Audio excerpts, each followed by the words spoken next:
Nou vriende, goeiemôre. Ek is dankbaar teenoor die Here vir elkeen van u wat deel is van ons oggendoordenkings.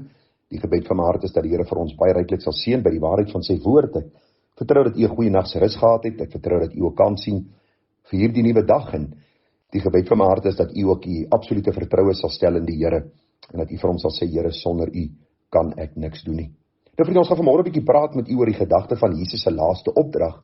En ek glo die meeste van u weet wat die laaste opdrag was, maar hierdie boodskap hier is 'n uitvloeisel van 'n paar gesprekke wat ek gehad het, boodskappe wat ek geluister het van verskillende predikante. Ek wil nou nie net sommer dadelik met die deur in die huis val om te sê hulle is dwaalpredikers nie, maar vriende, ek het so tyd terug met 'n pastoor van 'n bepaalde kerkdenominasie gepraat, en hierdie man het baie sterk betoog dat die Here Jesus Christus vir ons geroep het om basies sy bediening voort te sit, amper te dupliseer.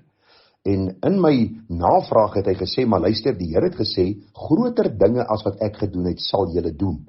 En per implikasie het hy gesê dat, dis ook om hulle mense die hande oplê en hulle word gesond, en hulle kan dooies opwek, en met verdere navraag kan hy nie regtig vir my voorbeelde gee nie.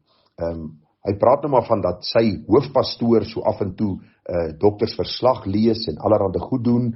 Ek het na hom geluister, ek het vir hom gevra nou maar, wat van die vermeerdering van brode, wat van tekens en wonders wat die Here gedoen het deur die storm stil te maak, hoekom kan julle dit nie dupliseer en namaak nie? Ek sê dan bo alles, die Bybel sê Christus het sonde vergewe, en as jy sê jy moet Christus se lewe dupliseer, hoe gaan jy sonde vergewe?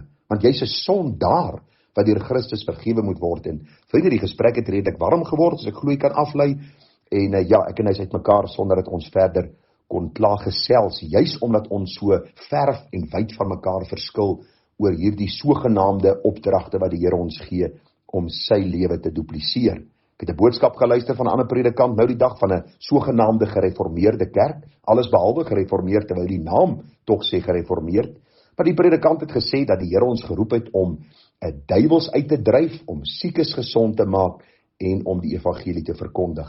Ek het myself gedink, dit is absoluut om 'n blinde aan te stel om ander blindes te lei, as jy in daai kerk sit en daai dwaalleringe na luister, want u sien, die Here het ons glad nie geroep om sy aardse bediening te dupliseer nie. Luister, hy was God wat mens kom word het, sy aardse bediening was uniek, dit kan nie herhaal word nie, dit kan nie gedupliseer word nie, en as die Bybel vir ons sê, groter dinge as wat Christus gedoen het, sal ons doen, sien ons in die eerste boek, of die eerste hoofstuk van die brief Handelinge, en die tweede waar die Heilige Gees uitgestort is, Petrus preek, 3000 mense kom op 'n slag tot bekering, waar dit nie in Jesus se aardse bediening plaasgevind het nie. So as 'n mens 'n verduideliking daarvoor soek, is dit eintlik baie eenvoudig. Die Here seën Petrus met sy eerste preek, en 3000 mense kom tot bekering, en Christus word daardeur verheerlik. So wat is die groot gedagte nou vanmôre? Wat was Jesus se laaste opdrag? Hy het ons nie geroep, vriende, om storms stil te maak nie, hy het ons nie geroep om kwansies vir siekes die hande op te lê en hulle kwansies gesond te maak nie, wat 'n klomp leuns verkondig predikante net nie. Hy het ons nie geroep, vriende, om brode te vermeerder nie. Hy het ons nie geroep om mense se sondes te vergewe, so sekere kerke nog steeds vandag die praktyk het om te doen nie. So waarvoor het hy ons geroep? Kom ek lees vir u wat die Bybel self sê. Die Here sê daar in Handelinge 1, hy is nou besig om afskeid te neem van sy disippels.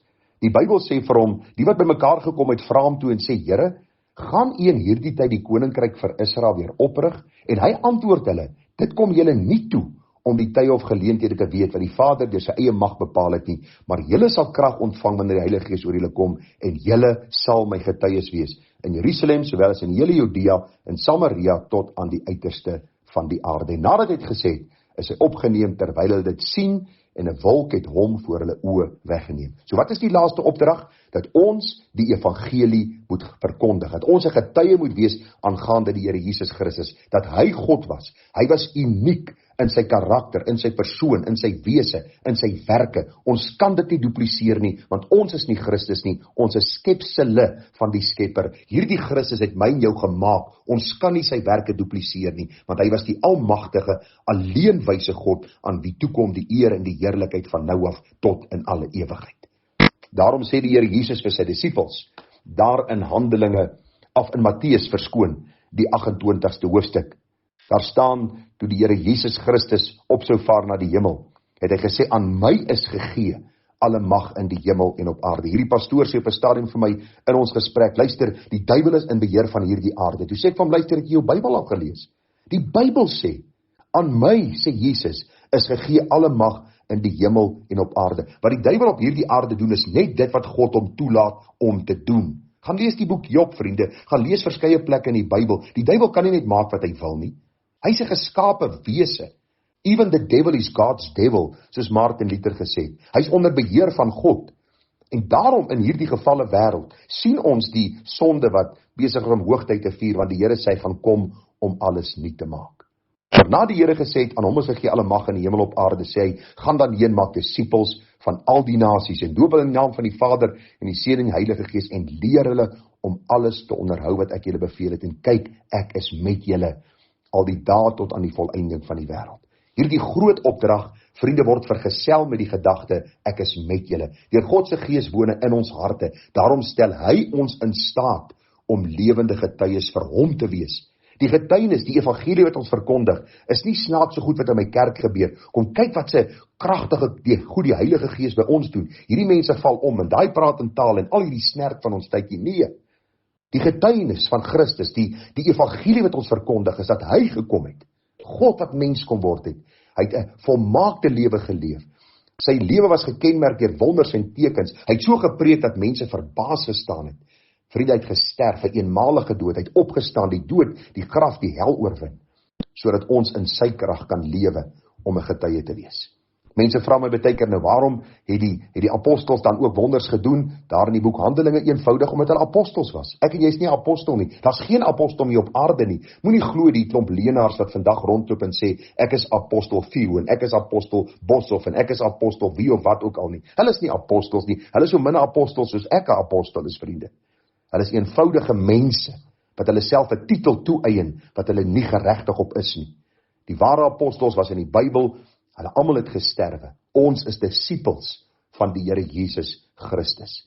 Daarom verkondig ons sy lof, verkondig ons sy evangelie, dat hy die redder is. Elke vinger wys na Christus, dat hy gekom het om te soek en te red, die wat verlore was. Kom ek en jy voer die laaste opdrag uit. Nie met alle snaakse manifestasies en manewales en abstreke wat ons uitvoer nie. Kom ons wees getroue diensknegte van Christus, en in eenvoud van hart verkondig ons die evangelie. Dat ons sondaars is, dat Christus vir ons die oplosser is. Hy het vir ons verlossing gebring deur sy soendood aan die kruis. En deur te sien op die kruis is daar lewe en heil. Is daar lewe vir jou en vir my. Sien gelowig op hom, word gereinig en leef, want verlossing bied Jesus vir my en vir jou vry. Vriende, groete vir u, mooi dag verder, tada.